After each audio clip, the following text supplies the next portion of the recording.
will hear a number of different recordings, and you will have to answer questions on what you hear.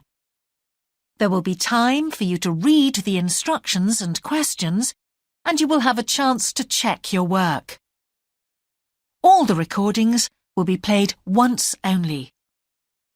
The test is in 4 sections.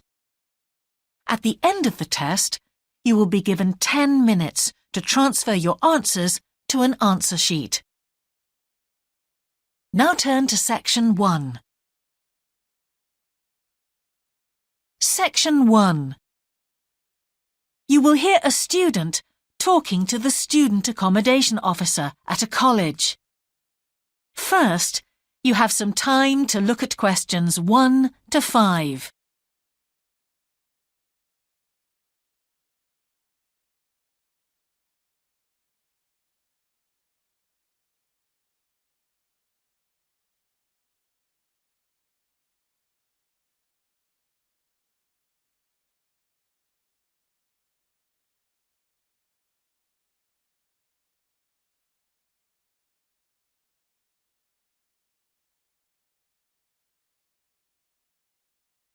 You will see that there is an example that has been done for you. On this occasion only, the conversation relating to this will be played first. Good morning. Can I help you? Yes, I've just been accepted on a course at the university and I'd like to try and arrange accommodation in the hall of residence. Yes, certainly. Please sit down. What I'll do is fill in a form with you to find out a little more about your preferences and so forth. Thank you. The student wishes to arrange accommodation in a hall of residence, so hall has been written in the space. Now we shall begin. You should answer the questions as you listen, because you will not hear the recording a second time. Listen carefully and answer questions 1 to 5. Good morning. Can I help you? Yes, I've just been accepted on a course at the university and I'd like to try and arrange accommodation in the hall of residence. Yes, certainly. Please sit down. What I'll do is fill in a form with you to find out a little more about your preferences and so forth. Thank you. So, first of all, can I take your name? It's Anu Bhatt. Could you spell your name, please? Yes, ANUBHATT. Thanks. And could I ask your date of birth? The 31st of March, 1972. Thank you. And where are you from? India. Oh, right. And what will you be studying? I'm doing a course in nursing. Right, thank you. And how long would you want to stay in hall, do you think? Well, it'll take 3 years, but I'd only like to stay in hall for 2. I'd like to think about living outside for the 3rd year. Fine. And what did you have in mind for catering? Do you want to cook for yourself or have all your meals provided? That's full board. Is there something in between? Yes, you can just have evening meal provided, which is half board. That's what I'd prefer. Yes, a lot of students opt for that. Now, with that in mind, do you have any special diet, anything we should know about? Yes, I don't take red meat. No red meat. Before you hear the rest of the conversation, you have some time to look at questions 6 to 10.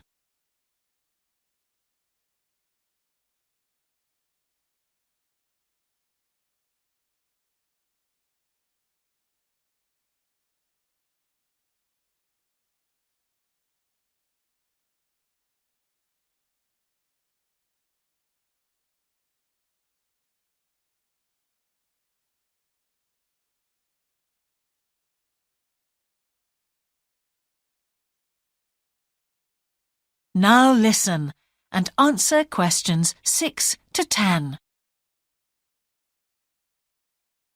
Now, thinking about the room itself, we have a number of options. You can have a single study bedroom or you can have a shared one. These are both what we call simple rooms. The other alternative is to opt for a single bedsit, which actually has more space and better facilities. There's about £20 a week difference between them. Well, actually, my grant is quite generous, and I think the bedsit sounds the best option. Lovely. I'll put you down for that, and we'll see what availability is like. Now, can I ask some other personal details which we'd like to have on record? Yes, of course. I wonder if you could let us know what your interests are. This might help us get a closer match for placing you in a particular hall. Well, I love the theatre. Right. And I enjoy sports, particularly badminton. Ah, that's worth knowing. Now, what we finish with on the form is really a list from you of what your priorities are in choosing a hall, and we'll do our best to take these into account. Well, the first thing is I'd prefer a hall where there are other mature students, if possible. Yes, we do have halls which tend to cater for slightly older students. And I'd prefer to be out of town. That's actually very good for you because we tend to have more vacancies in out-of-town halls. Lucky. Yes. Anything else? Well, I would like somewhere with a shared area, a TV room, for example, or something like that. It's a good way to socialise. It certainly is. That's it. Now, we just need a contact telephone number for you. Oh, sure, I'll just find it. It's 667549. Great. So we'll be in contact with you as soon as possible. That is the end of section 1. You now have half a minute to check your answers.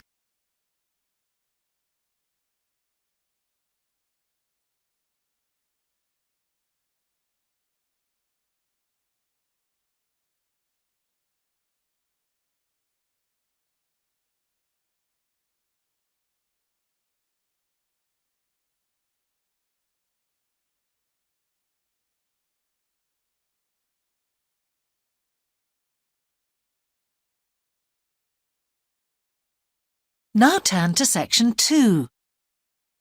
Section 2. You will hear a man giving a talk to new members of a wildlife club in the south of England. First, you have some time to look at questions 11 to 13.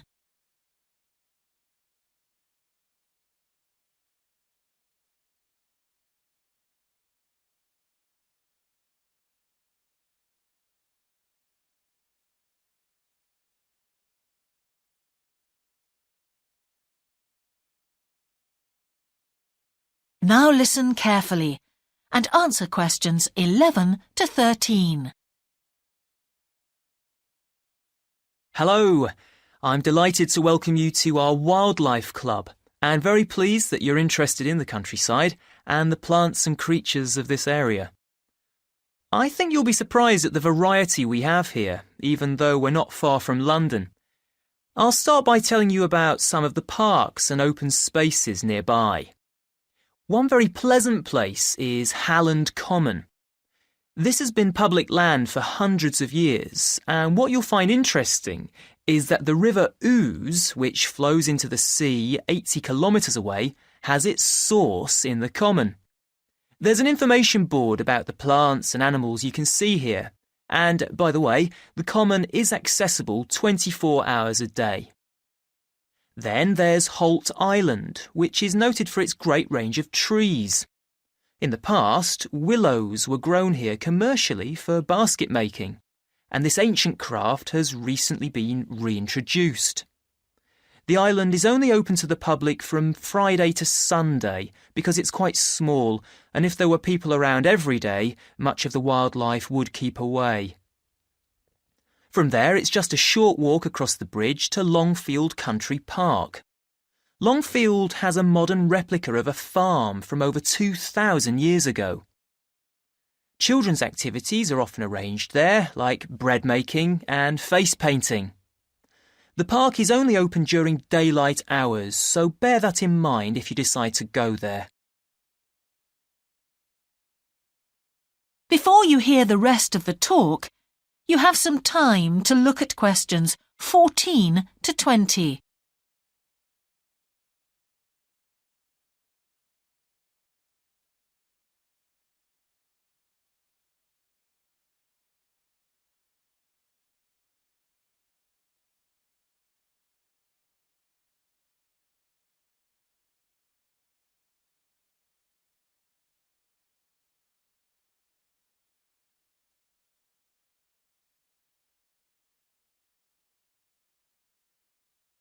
Now listen and answer questions 14 to 20. Longfield Park has a programme of activities throughout the year, and to give you a sample, this is what's happening in the next few days. On Monday, you can learn about herbs and how they've been used over the centuries. You'll start with a tour of our herb garden, practice the technique of using them as colour dyes for cloth, and listen to an illustrated talk about their use in cooking and medicine. Then on Wednesday, you can join local experts to discover the variety of insects and birds that appear in the evening. We keep to a small number of people in the group, so if you want to go, you'll need to phone the park ranger a few days ahead. There's a small charge which you should pay when you turn up. I'm sure you're all keen to help with the practical task of looking after the park, so on Saturday you can join a working party. You'll have a choice of all sorts of activities, from planting hedges to picking up litter, so you'll be able to change from one to another when you feel like it. The rangers will be hard at work all day, but do come and join in, even for just a short while. One thing, though, is to make sure you're wearing something that you don't mind getting dirty or torn. And finally, I'd like to tell you about our new wildlife area, Hinchingbrook Park, which will be opened to the public next month. This slide doesn't really indicate how big it is, but anyway, you can see the 2 gates into the park and the main paths. As you can see, there's a lake in the northwest of the park with a bird hide to the west of it at the end of a path, so it'll be a nice, quiet place for watching the birds on the lake. Fairly close to where refreshments are available, there's a dog walking area in the southern part of the park, leading off from the path. And if you just want to sit and relax, you can go to the flower garden. That's the circular area on the map, surrounded by paths. And finally, there's a wooded area in the western section of the park, between 2 paths. OK, that's enough from me, so let's get on and have a look. That is the end of section 2. You now have half a minute to check your answers.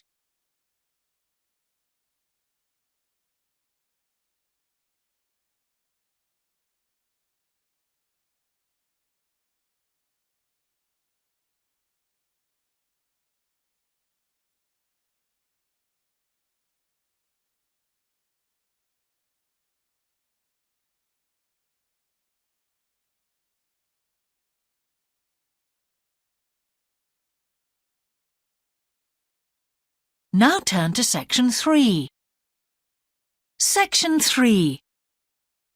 You will hear the Director of Studies in an English Language Centre and a student representative talking about their Self-Access Centre. First, you have some time to look at questions 21 to 24.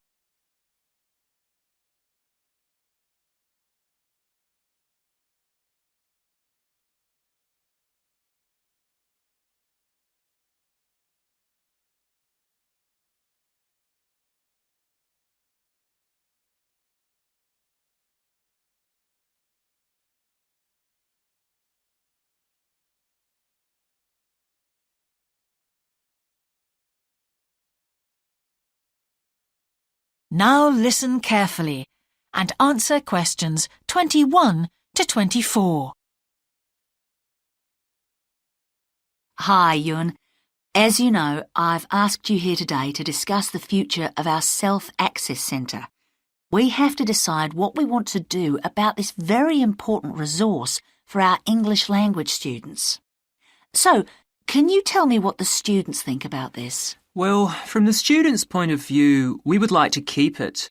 The majority of students say that they enjoy using it because it provides a variation on the classroom routine, and they see it as a pretty major component of their course.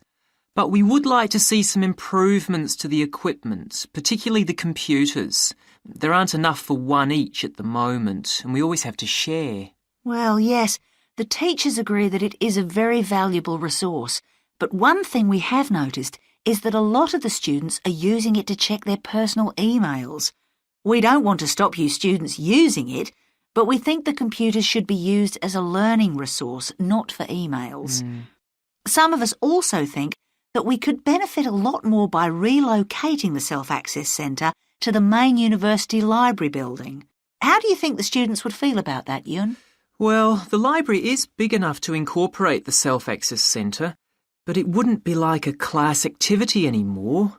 Our main worry would be not being able to go to a teacher for advice. I'm sure there would be plenty of things to do, but we really need teachers to help us choose the best activities. Well, there would still be a teacher present and he or she would guide the activities of the students. We wouldn't just leave them to get on with it. Yes, but I think the students would be much happier keeping the existing setup. They really like going to the Self-Access Centre with their teacher and staying together as a group to do activities. If we could just improve the resources and facilities, I think it would be fine. Is the cost going to be a problem? It's not so much the expense that I'm worried about, and we've certainly got room to do it, but it's the problem of timetabling a teacher to be in there outside class hours. If we're going to spend a lot of money on equipment and resources, we really need to make sure that everything is looked after properly. Anyway, let's make some notes to see just what needs doing to improve the centre. Before you hear the rest of the conversation, you have some time to look at questions 25 to 30.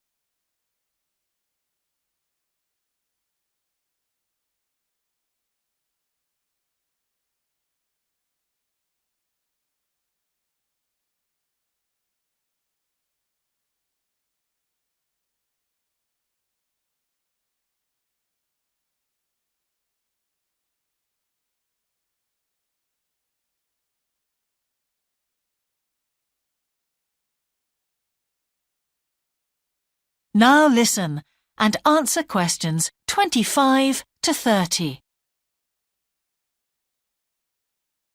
Now, what about the computers? I think it might be a good idea to install some new models. They would take up a lot less room, and so that would increase the workspace for textbooks and so on. That would be great. It is a bit cramped in there at times. What about other resources? Do you have a list of things that the students would like to see improved? Yes, one of the comments that students frequently make is that they find it difficult to find materials that are appropriate for their level, especially reading resources. So I think we need to label them more clearly. Well, that's easy enough. We can get that organised very quickly. In fact, I think we should review all of the study resources as some of them are looking a bit out of date. Definitely. The CD section especially needs to be more current. I think we should get some of the ones that go with our latest course books and also make multiple copies. Good. Now, I was also thinking about some different materials that we haven't got in there at all. What do you think of the idea of introducing some workbooks? If we break them up into separate pages and laminate them, they'd be a great resource. The students could study the main course book in class and then do follow-up practice in the Self-Access Centre. That sounds good. OK, now finally we need to think about how the room is used. I'll have to talk to the teachers and make sure we can all reach some agreement on a timetable to supervise the centre after class. But we also need to think about security too, especially if we're going to invest in some new equipment. What about putting in an alarm? Good idea. The other thing I'd like to do is talk to our technicians and see whether we could somehow limit the access to email. I really don't want to see that resource misused. What about if we agree to only use it before and after class? Yes, that would be fine. OK, anyway, that's great for now. We'll discuss it further when we've managed to sort. That is the end of section 3. You now have half a minute to check your answers.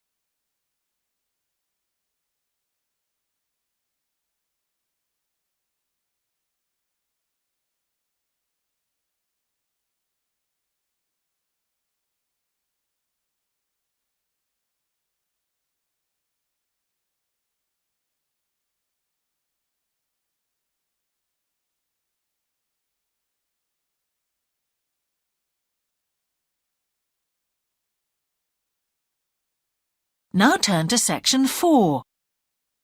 Section 4. You will hear the beginning of a lecture about business cultures. First, you have some time to look at questions 31 to 40.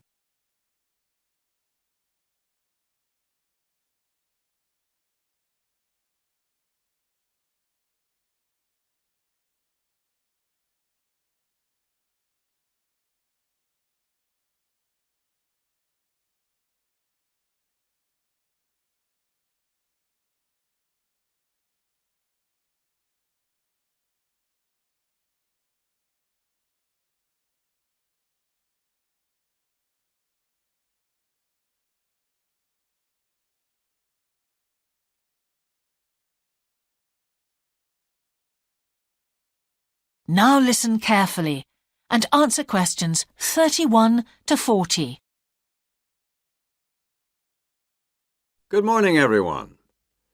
Now, whether you're going to university to study business or some other subject, many of you will eventually end up working for a company of some kind. Now, when you first start working somewhere, you will realize that the organization you've joined has certain characteristics. And we often refer to these social characteristics as the culture of the organization. This includes its unwritten ideas, beliefs, values, and things like that. One well-known writer has classified company cultures by identifying 4 major types. The first type is called the power culture, and it's usually found in small organizations. It's the type of culture that needs a central source of power to be effective. And because control is in the hands of just 1 or 2 people, there aren't many rules or procedures. Another characteristic is that communication usually takes the form of conversations rather than, say, formal meetings or written memos.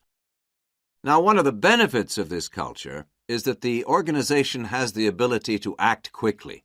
So it responds well to threat or danger on the one hand, and opportunity on the other. But on the negative side, this type of organization doesn't always act effectively, because it depends too much on 1 or 2 people at the top.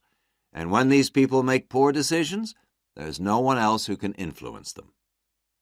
And the kind of person who does well in this type of business culture is one who is happy to take risks, and for whom job security is a low priority. The next type is known as role culture. That's R-O-L-E, not R-O-L-L, by the way. And this type is usually found in large companies, which have lots of different levels in them. These organizations usually have separate departments that specialize in things like finance or sales or maintenance or whatever. Each one is coordinated at the top by a small group of senior managers, and typically everyone's job is controlled by sets of rules and procedures. For example, there are specific job descriptions, rules for discipline, and so on. What are the benefits of this kind of culture? Well, firstly, because it's found in large organizations, its fixed costs, or overheads as they're known, are low in relation to its output or what it produces. In other words, it can achieve economies of scale. And secondly, it is particularly successful in business markets where technical expertise is important. On the other hand, this culture is often very slow to recognize the need for change, and even slower to react. What kind of person does this type of culture suit? Well, it suits employees who value security and who don't particularly want to have responsibility.